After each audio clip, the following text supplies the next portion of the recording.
Hello les amis. Alors, je fais suite à ma dernière vidéo donc, où on parlait de la méthode du magazine pour trouver des idées de contenu. Aujourd'hui, on va parler des types de contenus qu'il existe sur Instagram afin de savoir lesquels vous pourriez préférer pour votre compte personnel. Donc, pour votre feed, donc le feed c'est le flux de publication, donc la grille là, quand on arrive sur votre compte, il y a 6 types de contenus différents. On a d'abord les photos. Donc les photos, les points positifs, c'est que c'est facile, il suffit juste de prendre une photo et de la poster, même depuis votre téléphone portable. C'est assez rapide. Bon, peut-être pourquoi pas mettre un petit filtre pour que toutes les photos aient une certaine harmonie. C'est rapide, c'est facile. L'inconvénient, c'est que c'est un type de format qui n'a pas trop d'engagement. En second type de contenu, on a les vidéos. Donc, contrairement aux photos, les vidéos bénéficient d'un fort taux d'engagement. Elles ont une forte portée en fait organique et vous permettent d'attirer en fait davantage de clients potentiels.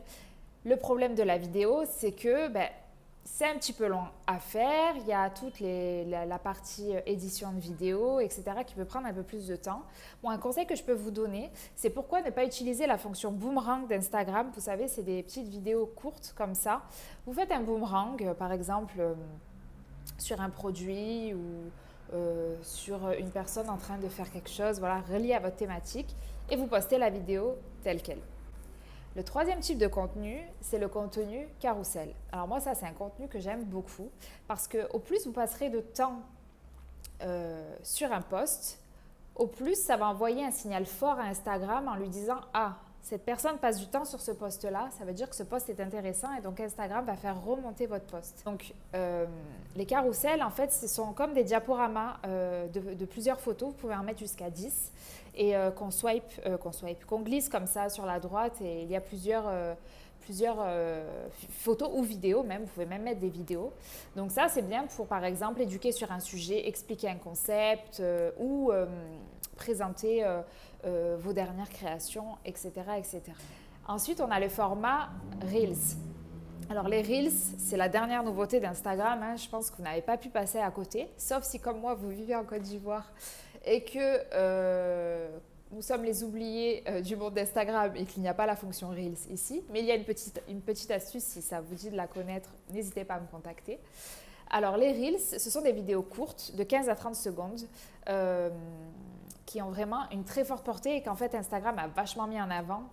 Donc aujourd'hui, vous postez un Reels, vous allez avoir une portée et un engagement très très fort parce qu'Instagram, comme c'est une nouvelle fonctionnalité, a vraiment mis en avant cette nouvelle fonctionnalité et toutes les personnes qui vont utiliser cette fonctionnalité-là vont remonter plus facilement dans les résultats de recherche Instagram.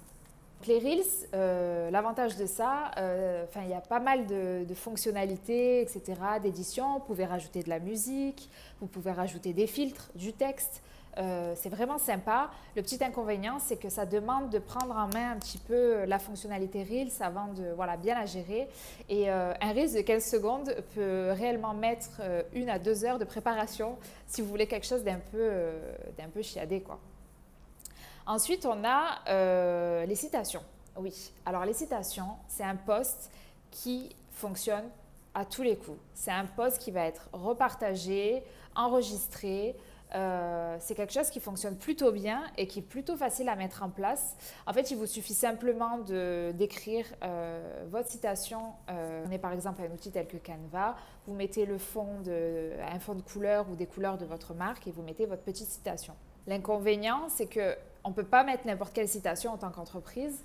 Il faut mettre une citation qui va parler à votre audience, qui va être reliée à vos valeurs, à vous, à votre thématique et qui va résonner chez votre audience. Donc, ça peut prendre un petit peu de temps de recherche, etc. Néanmoins, ça reste un canal, un outil qui est qui fonctionne très très bien. C'est un format qui fonctionne super bien sur Instagram. Enfin, le dernier format, ce sont les IGTV, IGTV. Ce sont des vidéos en fait qui peuvent durer jusqu'à 60 minutes, contrairement aux Reels par exemple.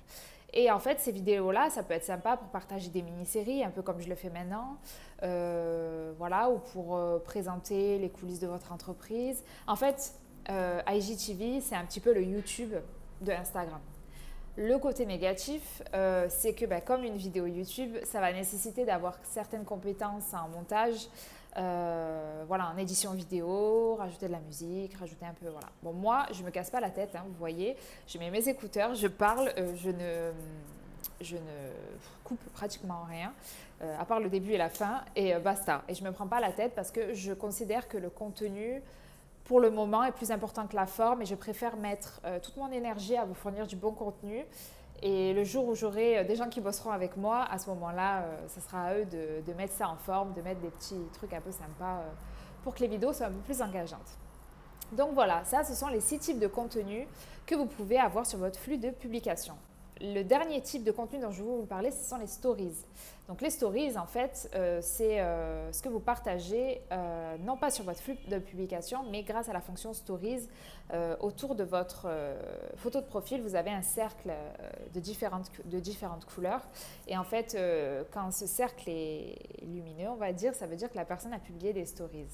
Donc, si vous voulez, je vous expliquerai plus tard comment faire des stories, mais je pense que ce n'est pas très compliqué. Si vous avez déjà utilisé Instagram, sachez que pour être, ce qui est recommandé, c'est de poster 3 à 10 stories par jour. Alors ça peut paraître beaucoup, mais honnêtement, essayez de poster une stories le matin, l'après-midi et le soir. Et pourquoi pas emmener votre audience avec vous dans votre journée. Voilà, je ne sais pas, le matin, quand vous préparez votre petit déjeuner, dites-leur que vous buvez votre petit café tous les matins avant de démarrer votre journée de travail. Ensuite, vous pouvez filmer votre ordinateur si vous êtes en train de bosser sur l'ordinateur ou si vous préparer des commandes pour les clients, vos commandes arrivent, je suis en train de les préparer. Voilà, je pense à des gens qui sont dans mon entourage et qui prennent en photo quand les gâteaux sont mis au four avant d'être livrés aux clients. Je trouve ça sympa, ça donne envie. On n'a pas l'odeur, mais au moins on a l'image. Donc voilà, n'hésitez pas à utiliser beaucoup les fonctions stories parce qu'en fait, il faut savoir que les utilisateurs d'Instagram aujourd'hui sont plus souvent sur les stories que sur les posts. Donc, mettez le paquet sur les stories et essayez avec vos stories de renvoyer les personnes vers votre compte Instagram pour ensuite qu'ils aillent plus profondément sur ce que vous faites et qu'ils découvrent un peu plus en détail, etc. Voilà, j'espère que cette vidéo vous aura un petit peu éclairé sur les différents types de contenus. Et en attendant la prochaine vidéo, je vous dis à très vite.